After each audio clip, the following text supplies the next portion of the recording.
जोश और उसका बेटा डाल्टन लैम्बर्ट मोटाई सिम्किंस के बीच संबंध ठीक नहीं है। लॉरेन लैम्बर्ट कॉन बारबरा हर्शी का जिक्र आता है, जो जोश की मां थी और अब इस दुनिया में नहीं है।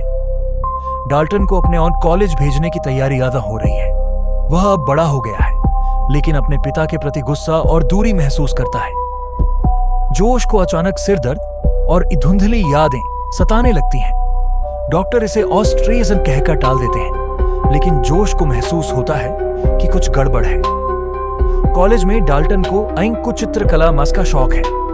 उसकी आर्ट क्लास में उसका प्रोफेसर उसे उस अतीत को खींचने मास का टास्क देता है। जब वह एक खाली कैनवास के सामने बैठता है तो उसे खींचो अजीब छवियां मान दिखने लगती हैं। वह एक सही काले कॉरिडोर आर्ट को पेंट करता है। धीरे धीरे वह एक ऑल आल दरवाजा बॉन्ड भी खींच देता है।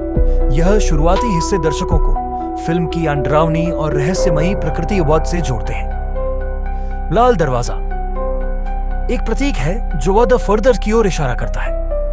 जोश और डाल्टन के बीच भावनात्मक दूरी उस भविष्य में कहानी को और गहराई देने वाली है। डाल्टन का कॉलेज का अनुभव किकर और पेंटिंग उसकी अनदबी हुई यादों मत को उजागर करने की शुरुआत है। डाल्टन अपनी पेंटिंग पर काम कर रहा है।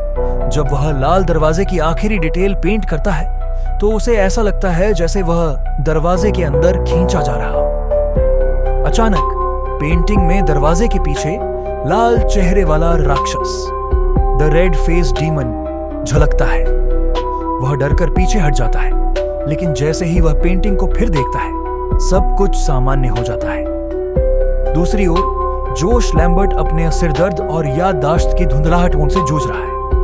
उसे अपनी मां गी लॉरेंस की याद आती है और वह पुरानी तस्वीरें देखता है। एक तस्वीर में वह खुद को लाल दरवाजे गाज के पास खड़ा देखता है। वह धीरे धीरे समझने लगता है कि उसके अतीत में कुछ ऐसा हुआ है जिसे वह भूल चुका है। रात को डाल्टन को नींद में अजीब आवाजें सुनाई देती हैं। उसकी पेंटिंग से हल्की सी सरसराहट की आवाज आ रही होती है। जब वह उठकर पेंटिंग के पास जाता है तो उसे महसूस होता है कि दरवाजे के पीछे से कोई सांस ले रहा है। अचानक पेंटिंग से एक काला हाथ निकलता है और उसे पकड़ने की कोशिश करता है। डर कर वह चिल्लाता है, लेकिन जैसे ही लाइट ऑन होती है सब कुछ सामान्य हो जाता है। जोश अपनी मानसिक स्थिति को बेहतर करने के लिए एक हिप्नोथेरेपिस्ट के पास जाता है। थेरेपिस्ट उसे उसकी तय दबी हुई यादें वो याद करने के लिए हिप्नोटाइज करता है। थेरेपी के दौरान उसे द फर्दर की झलकियां दिखने लगती हैं। वह खुद को सगे मैकिना काले कॉरिडोरवेन में लाल दरवाजे के सामने खड़ा देखता है। उसे उसकी युवा अवस्था की कुछ यादें आती हैं, लेकिन सब कुछ धुंधला होता है। जब वह जागता है तो उसे एहसास होता है कि उसकी परेशानी अलौकिक शक्तियों नेत से जुड़ी है। डाल्टन की पेंटिंग अब द फर्दर के दरवाजे को खोलने का माध्यम बन रही है। जोश की बटहरे पियत से यह स्पष्ट होता है कि लाल दरवाजा और उसकी यादें उसके अनुभूतियां अनुभवों मार्ग से जुड़ी हुई हैं। दोनों पात्र अलग अलग तरीकों मत से द फर्दर की ओर खींच रहे हैं। डाल्टन अपने कॉलेज डॉर्म रूम में अकेला होता है।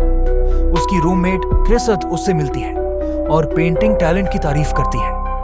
क्रिस डाल्टन को कॉलेज की जिंदगी में ढलने की कोशिश करती है, लेकिन डाल्टन अब भी पेंटिंग में खोया हुआ मार रहा है। डाल्टन की लाल दरवाजे वाली पेंटिंग और गहरी हो जाती है और वह उसमें काले साहिब है देखता है। डाल्टन की नींद के दौरान उसकी पेंटिंग में हलचल होती है। पेंटिंग के भीतर दरवाजा धीरे धीरे खुलता है। एक आमा अंधेरी परछाइयां दरवाजे से बाहर निकलकर डाल्टन के कमरे में घूमती है। जब डाल्टन जागता है तो उसे अपने कमरे में एक मोट भूतिया आकृति मस्त दिखाई देती है। आकृति धीरे धीरे उसकी ओर बढ़ती है, लेकिन जैसे ही वह चिल्लाता है आकृति गायब हो जाती है। दूसरी ओर जोश लैम्बर्ट अपने पिता की पुरानी चीजों को देखने जाता है। उसे एक पुरानी डायरी कॉर्ड मिलती है जिसमें उसकी मां ने द फर्दर और लाल दरवाजे खान का जिक्र किया है। डायरी में एक चेतावनी लिखी होती है, दरवाजे को कभी मत खोलना। जोश को समझ आने लगता है कि वह और उसका बेटा दोनों किसी अभयानक शक्तिवोर के शिकार हैं। डाल्टन अपनी आर्ट पेंटिंग को पूरा करते हुए अनजाने में फिर से एस्ट्रल प्रोजेक्शन, आत्मा का शरीर से बाहर जाना करता है। वह खुद को द फर्दर बुट में पाता है वहां वह लाल दरवाजे माली के पास खड़ा होता है। दरवाजे के पीछे से एक भयानक चिल्लाहट मीन सुनाई देती है। डाल्टन को अपने बचपन के डर याद आते हैं। वह देखता है कि एक लाल चेहरे वाला राक्षस उन दरवाजे के दूसरी तरफ खड़ा है। डर के मारे वह अपनी असली दुनिया में वापस आ जाता है। डाल्टन का द फर्दर से जुड़ाव बढ़ता जा रहा है। वह न केवल दरवाजे को देख सकता है बल्कि अब वहां अनजाने में पहुंचने लगा है। जोश को यह समझ आ रहा है कि उसका और उसके बेटे का अतीत द फर्दर से जुड़ा हुआ है। डायरी की चेतावनी से यह साफ है कि लाल दरवाजा उनके लिए सबसे बड़ा खतरा है। राक्षस अब सक्रिय रूप से डाल्टन को डराने और खींचने की कोशिश कर रहा है। डाल्टन अब अपनी अर्फ पेंटिंग और गई लाल दरवाजे को समझने की कोशिश कर रहा है। वह एक बार फिर चित्रकला कक्षा 8 में जाता है। जब प्रोफेसर उसे अपनी भावनाओं को चित्र में व्यक्त करने के लिए कहता है तो वह यह लाल दरवाजे अबकोर्सन और पीछे छिपे काले कॉरिडोर कांच को पेंट करता है। उसकी पेंटिंग में अब दरवाजे के पीछे से निकलती हुई अद्भुतियां छायाएं भी दिखाई देती हैं। प्रोफेसर और साथी छात्र पेंटिंग की तारीफ करते हैं, लेकिन डाल्टन परेशान और विचलित महसूस करता है। जोश अपने सिर दर्द और मानसिक अस्थिरता का कारण जानने के लिए जुन्जे माराई को स्कैनामोस करवाता है। स्कैन के दौरान वह मशीन में बंद होता है। अचानक मशीन के अंदर वह भूतिया परछाइयों पति सुंदी को देखता है। एक छाया जोश के चेहरे इब्लीस के पास आती है और उसे डराने की कोशिश करती है। वह जोर से चिल्लाता है और मशीन से बाहर आता है। डॉक्टर इसे मानसिक तनाव इन्नान बताते हैं, लेकिन जोश को पता है कि यह कुछ अलौकिक है। डाल्टन अब खुद को एस्ट्रल प्रोजेक्शन कारी के जरिए द फर्दर में जाने के लिए तैयार करता है। वह कमरे में अकेला बैठकर ध्यान लगाने व उसकी कोशिश करता है। धीरे धीरे उसकी आत्मा उसके शरीर से बाहर निकलती है और वह खुद को द फर्दर में पाता है। वहां उसे भूतों और अजीब आवाजों मौत से भरा हुआ काले कॉरिडोर दिखाई देता है।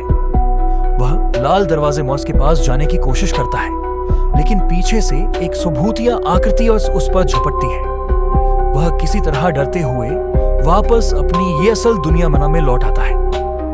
अब डाल्टन ने अपनी एस्ट्रल प्रोजेक्शन की शक्ति को स्वीकार कर लिया है, लेकिन द फर्दर्स में भूतिया ताकतें उस पर हावी हो रही हैं। एमआरआई का अनुभव जोश को यह विश्वास दिलाता है कि उसकी परेशानियां शारीरिक नहीं बल्कि अलौकिक सवन है।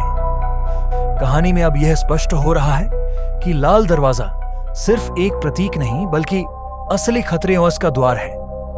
डाल्टन और जोश साथ मिलकर द फर्दर में जाने की योजना बनाते हैं। दोनों को अब यह पता चलता है कि उन्हें लाल दरवाजे फौज के रहस्यों का हल निकालना होगा ताकि वे अपनी आत्माओं को सुरक्षित कर सकें। दोनों एक साथ मिलकर राक्षस को हराते हैं, लेकिन दरवाजे के पीछे से एक और भयानक शक्ति उभरती है।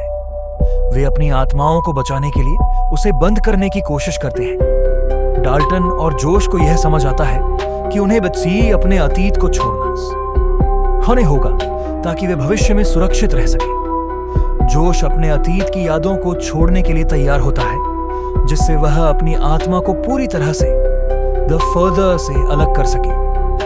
डाल्टन भी यह समझता है कि उसे अपनी भूतपूर्व शक्तियों को नियंत्रित करना होगा ताकि वह अपने परिवार को बचा सके। दोनों का आखिरी प्रयास उन्हें लाल दरवाजे किंग से बाहर निकालने में सफल होता है और दरवाजा फिर से बंद हो जाता है। वे आध्यात्मिक रूप से मुक्त होते हैं और अपने जीवन में आगे बढ़ने का निर्णय लेते हैं। लाल दरवाजे के पीछे की दुनिया और उसके भीतर की राक्षसी ताकतें अब पूरी तरह से उभर कर सामने आती है। डाल्टन और जोश के लिए यह एक सर्वोत्तम संघर्ष का गुण है, क्योंकि उन्हें अपनी आत्माओं को बचाने के लिए दुनिया के सबसे बड़े खतरे का सामना करना पड़ता है। कहानी में एक महत्वपूर्ण मोड़ आता है जब दोनों को समझ आता है कि अपने उन्हें अतीत और शक्तियों मन को छोड़कर ही वे आध्यात्मिक शांति मौजूद पा सकते हैं। यह बच्चे और माता पिता के रिश्ते में एक गहरी समझ की ओर इशारा करता है, जो उन्हें इस भूतिया संकट से उबारने में मदद करता है। लाल दरवाजे के बंद होने के बाद डाल्टन और जोश दोनों अपनी आत्मिक यात्रा मिस को समाप्त कर देते हैं। वे अब दुनिया से जुड़ते हैं और जीवन में आगे बढ़ने के लिए तैयार हैं।